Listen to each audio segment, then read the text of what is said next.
गया खरी हो हमर यार मनावा तो एक बेर बात कर लगे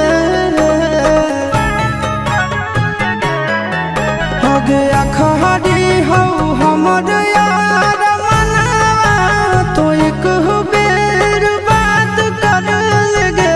हो गे सोना यारवा हो भरती पटनवा में आके मुलाकात कर लेगे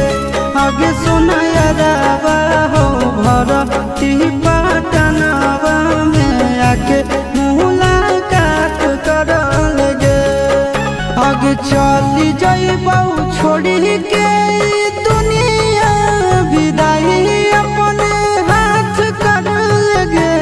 आगे सुना यारवा हो भरती पटनवा में आके मुलाकात कर लेगे आगे सुना यारवा हो भरती पटनवा में आके मुलाकात कर लेगे।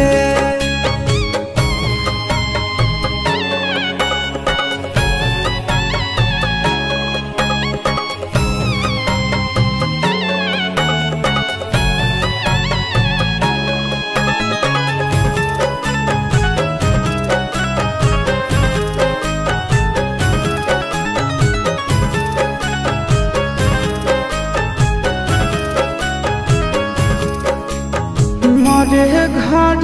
पनिया पिलाई दी है जान गे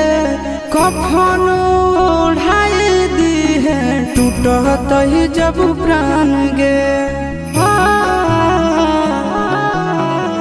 मोरे घर पनिया पिलाई दी है जान गे कफन ओढ़ाई दी है टूटत ही जब प्राण गे आगे हमारा से तोरा जाती प्यार होता भेंट साक्षात कर लगे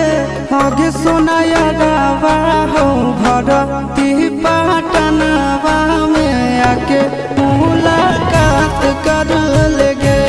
आगे सोना यारवा हो भरती पटनवा में आके मुलाकात कर लेगे।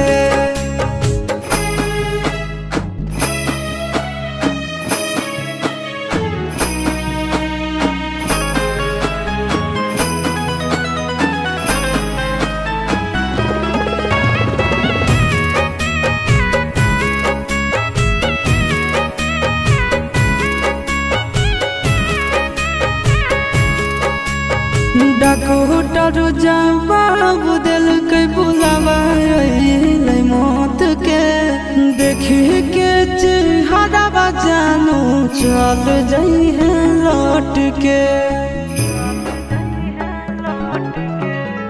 डॉक्टर जवाब दिल के बुलावा मौत के